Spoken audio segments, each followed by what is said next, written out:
약속의 땅에서 실현할 거룩함과 공의라고 하는 큐티 제목으로 말씀을 나눕니다.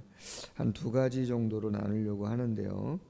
오늘 말씀에 보면 출애굽한 지 40년 5월 초하루에 대제사장으로 임명받은 아론이 하나님의 명령대로 호르산에 올라가 거기서 죽었다라고 하는 말씀이 기록되어져 있습니다.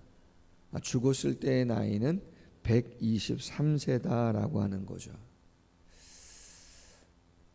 광야의 여정을 쫙 이야기하다가 굳이 호르산에서 아론이 죽었다라고 하는 이야기를 꼭 언급할 이유가 있는가?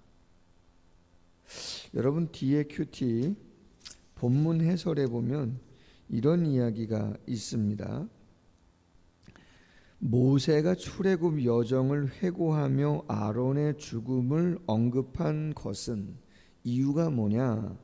지도자의 불순종과 그 결과를 상기시키기 위함으로 봐야 한다라고 하는 겁니다.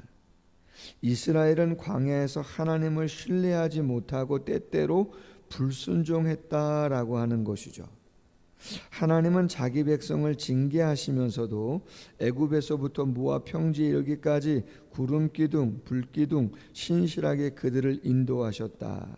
광야 인생길에서 성도는 순종함으로 하나님의 뜻을 이루어 가야 한다라고 하는 거예요. 그럼 한번 되짚어 봅시다. 아론이 무엇을 불순종했나요? 가장 결정적인 것이 무엇이었냐 이 말이에요. 왜 가나안 땅에 들어가지 못하고 호르산에서 다 오고 나서 40년 동안까지 왔는데 왜 못 들어갔냐 이 말이에요. 그것은 민수기 20장 신광야 가데스 무리바 물사건으로 인해서 하나님이 정확하게 말씀하셨죠. 너와 모세는 여호와를 믿지 못하였고 여호와의 거룩함을 백성들 앞에서 나타내지 못했기 때문에 내가 너희들은 가나안 땅에 들어가지 못하게 했다는 거예요.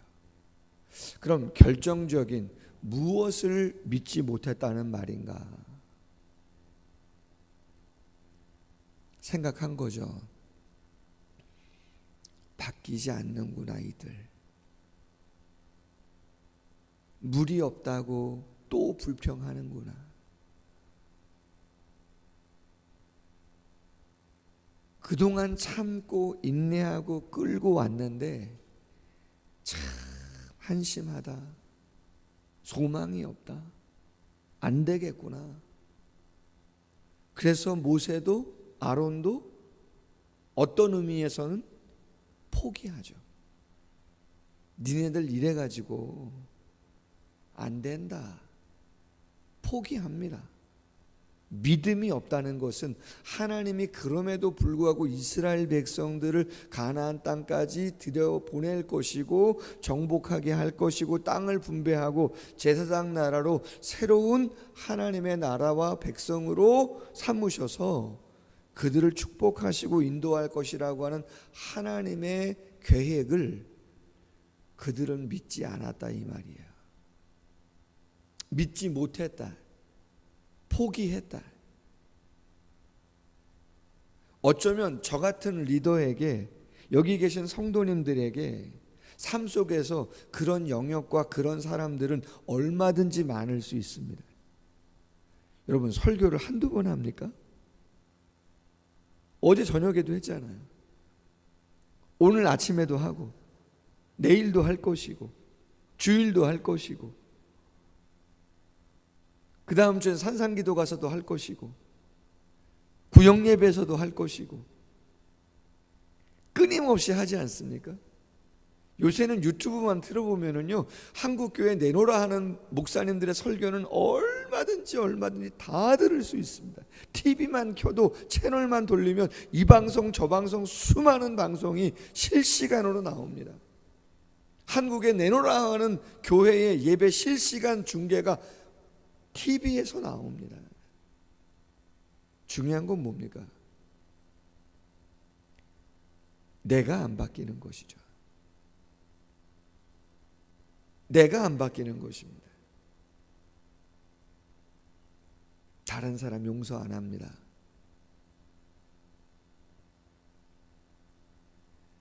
민수기 23장 19절이야 21절까지 그 모세와 아론이 믿지 못하고 거룩함을 나타내지 못한 것에 대한 하나님의 말씀이 기록되어져 있습니다. 하나님이 이렇게 말씀하십니다. 하나님은 사람이 아니시니 거짓말을 하지 아니하시고 인생이 아니시니 후회가 없으시도다. 어찌 그 말씀하신 바를 행하지 아니하시며 하신 말씀을 실행하지 아니하시랴. 내가 축복할 것을 받았으니 그가 주신 복을 내가 돌이키지 아니하리라. 야곱의 허물을 보지 아니하시며 이스라엘의 반역을 보지 아니하시는도다. 여호와 그들의 하나님이 그들과 함께 계시니 왕을 부르는 소리가 그 중에 있도다. 아멘. 하나님은 계획하시고 작정하시고 그 일을 후회하거나 이루지 않는 분이 아니라는 것입니다. 비록 모세와 아론은 실망하고 낙심해서 포기하고 저들은 안 되라고 한다 할지라도 하나님은 야곱의 허물과 이스라엘의 부족을 보지 아니하시고 그것을 끝까지 품으시고 하나님은 당신이 이끌어 가시고자 하시는 곳까지 가시겠다고 말씀을 하시는 거예요. 근데 모세와 아론은 현실 속에서 그것을 더 이상은 믿지 못하겠다고 하는 거죠. 저 사람 바뀌겠나? 저 사람은 안 되지. 여러분, 이거 쉬운 얘기 아닙니다. 그렇지 않아요? 사랑을 그리는 교회가 13년 왔습니다. 눈 뜨니까 저도 교회 다니고 있더라고요. 그리고 여기까지 왔습니다. 아예 안 바뀐 건 아니지만 제 안에도 더딘 부분이 있고 여러분의 삶 가운데도 쉽지 않은 부분이 있지 않아요? 가정 안에도 쉽지 않은 부분이 있는 것이고 실망하고 낙심되는 부분이 있는 거죠. 그러나 오늘 성경은 다시 한번 이야기합니다.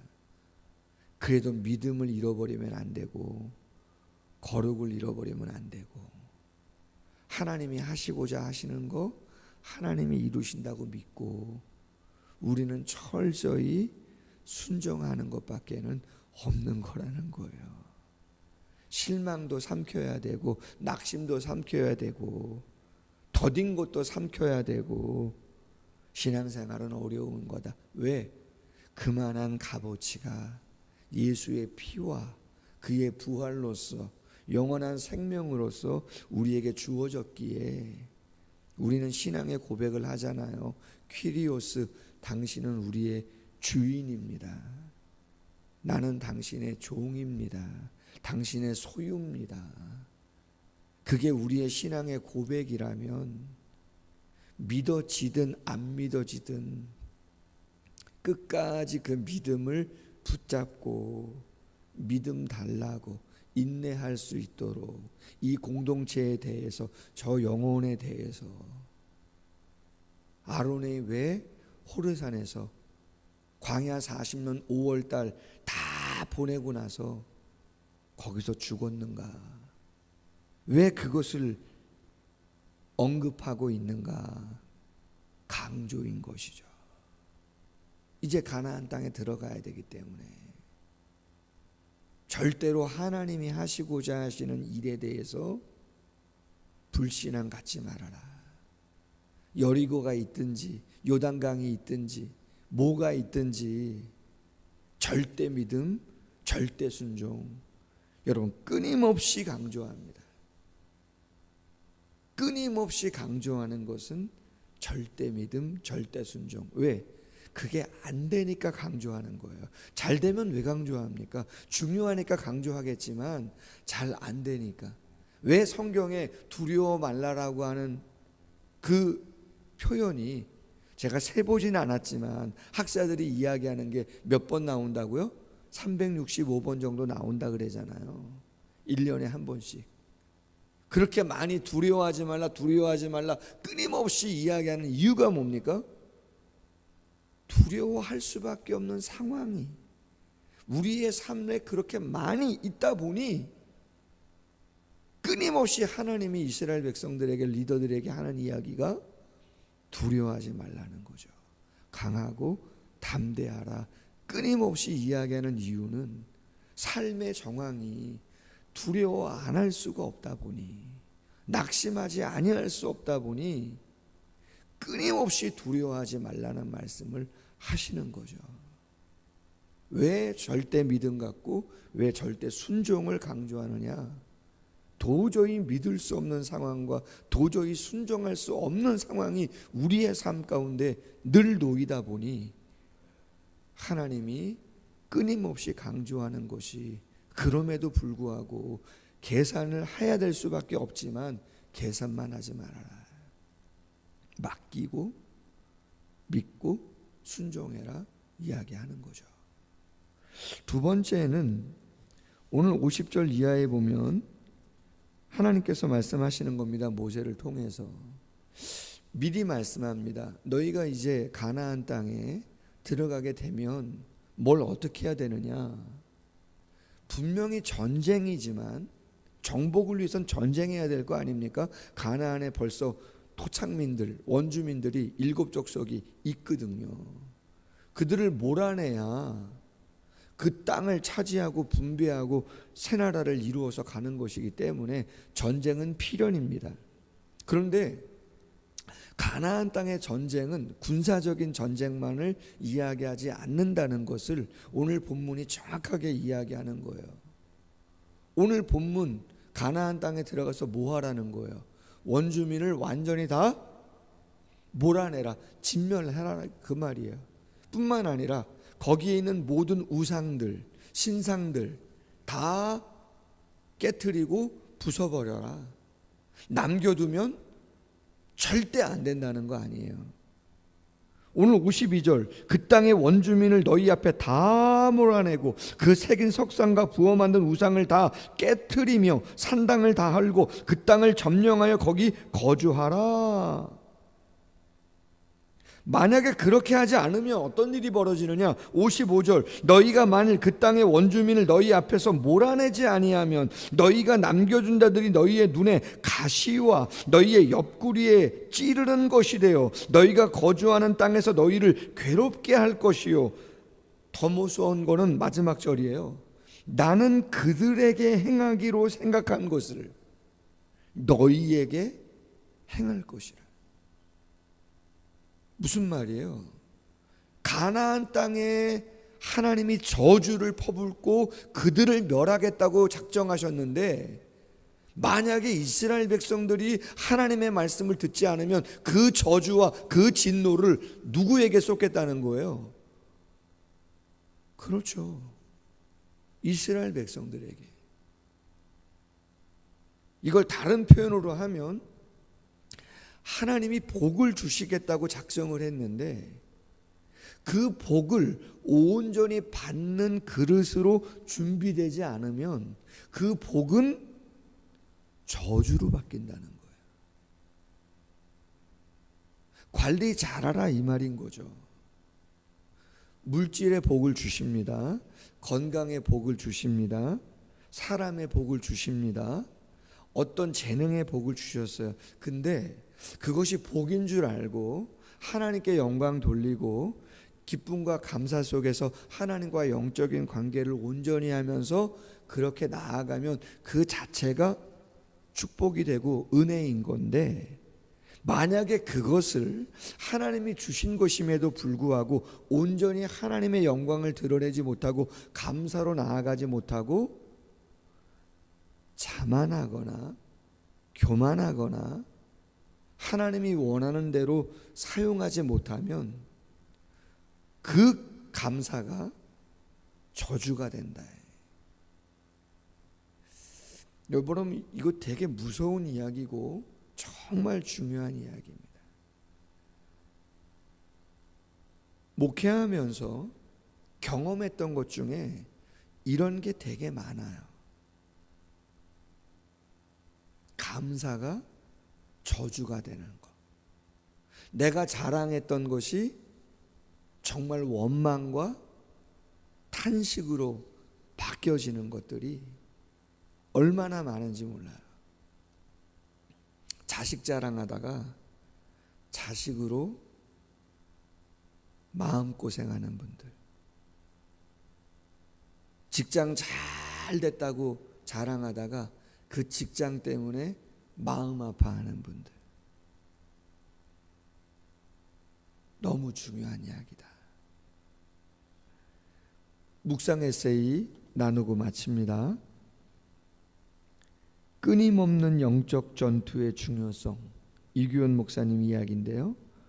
음식을 냉장고에 넣어도 너무 오래 방치하면 곰팡이가 피듯 우리에게도 늘 변질의 위험이 있습니다. 교회에 다니고 직분을 받고 열심히 신앙생활을 하다가도 어느 순간 추악한 위선자로 변질될 수 있습니다.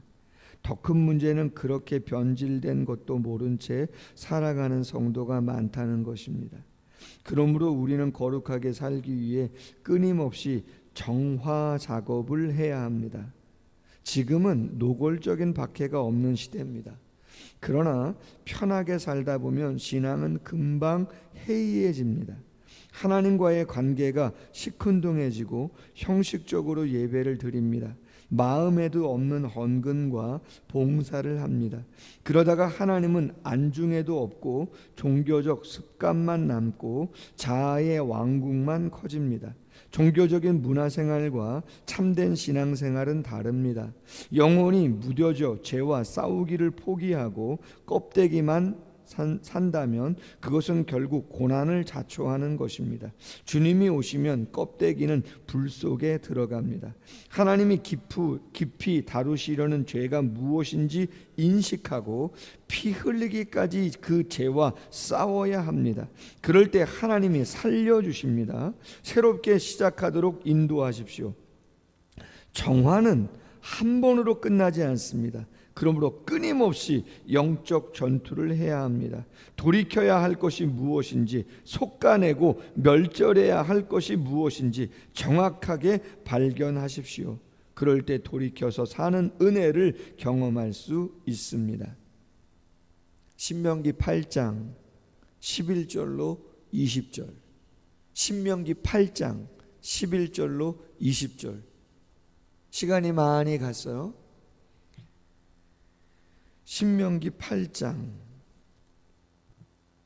11절로 20절 몇 절 읽습니다. 내가 오늘 내게 명하는 여호와의 명령과 법도와 규례를 지키지 아니하고 내 하나님 여호와를 잊어버리지 않도록 삼갈지어다.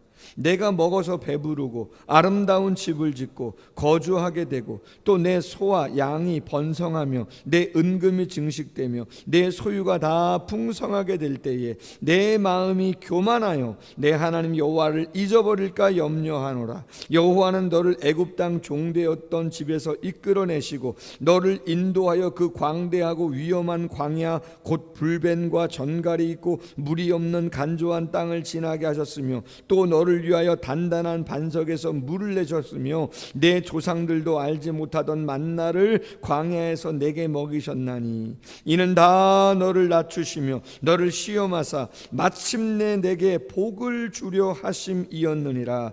그러나 내가 마음에 이르기를 내 능력과 내 손의 힘으로 내가 이 재물을 얻었다 말할 것이라. 내 하나님 여호와를 기억하라. 그가 내게 재물 얻을 능력을 주셨음이라. 이같이 하심은 내 조상들에게 맹세하신 언약을 오늘과 같이 이루려 하심이니라. 내가 만일 내 하나님 여호와를 잊어버리고 다른 신들을 따라 그들을 섬기며 그들에게 절하면 내가 너희에게 증거하노니 너희가 반드시 멸망할 것이라. 여호와께서 너희 앞에서 멸망시킨 민족들 같이 너희도 멸망하리니 이는 너희가 너희의 하나님 여호와의 소리를 청종하지 아니함이니라. 아멘. 능력도 하나님이 주신다. 잊지 말아요. 뭘 하든지 그 신앙의 고백 잊지 말고 놓치지 마라. 기도하겠습니다. 하나님 아버지, 광야의 여정을 40여 년의 여정을 처음부터 끝까지 언급하다 호르산에 다다라 아론이 죽은 이야기를 조금은 의아하게 언급하는 장면을 보게 되어집니다. 지명만 계속해서 언급하다 왜 아론의 죽음을 거기서 이야기하시나? 학자들이 영적인 의미를 생각해 볼 때 아론이 왜 죽을 수밖에 없었는가? 목적지를 바로 앞에 두고 왜 목전에 두고 그렇게 죽을 수밖에 없었는가? 다시 생각하라 이야기합니다. 절대 믿음과 절대 순종이 아니면 온전히 광야를 지나갈 수 없을 뿐만 아니라 목적지에 다다를 수 없는 것임을, 하나님은 인생이 아니시니 후회가 없으시고 하나님은 약속하신 것을 반드시 행하시는 분이며 우리가 포기하는 사람들까지도 하나님은 포기하지 아니하시고 야곱의 허물과 이스라엘의 죄악을 보지 아니하시고 한없는 사랑과 긍휼로 그들을 품으시고 그럼에도 불구하고 하나님의 은혜와 사랑을 나타내시며 목적지까지 인도해 가시는 분이심을 기억하기를 하나님은 원하시고 계십니다. 우리의 잣대와 우리의 생각으로 판단하고 포기하고 단절하는 부분들 얼마나 많이 있습니까? 애쓰지 않는 것 아니지만 쉽지 않은 부분도 분명히 있습니다. 포기하지 않길 원하고 끝까지 주님의 그 열정과 그 사랑과 그 은혜를 나타내 보일 수 있는 우리가 되어질 수 있도록 도와주시기를 원합니다. 정복 어설프게 하지 않도록 도와주시길 원합니다. 끊임없이 군사적인 정복만이 아니라 영적인 정복이 온전히 되어야 진정한 기쁨과 감사를 영원히 변함없이 누릴 수 있는 것이 이 구원의 삶인 것임을 다시 한번 기억하게 하시고, 우리의 마음 안에 영적인 우상이 아직도 무너지고 깨트러지지 않은 것이 있다면, 하나님보다 더 먼저 생각하고 더 우선시하는 것들이 있다면 내려놓게 하시고 감당할 수 있도록 기도할 줄 아는 우리 모두가 될 수 있도록 하나님 도와주시옵소서. 비교하며 신앙생활하는 거 아니고 절대적으로 우리 자신을 바라보시는 아버지 앞에서 내가 어떤 모습으로 신앙생활하는 것이 가장 온전한 것인가를 늘 깨어 기도하는, 몸부림치는, 죄와 싸워 승리할 수 있는 우리 모두가 될 수 있도록 오늘 하루도 지키시고 인도하여 주시옵소서. 감사하며 예수님의 이름으로 기도하옵나이다. 아멘. 계속해서 기도합니다.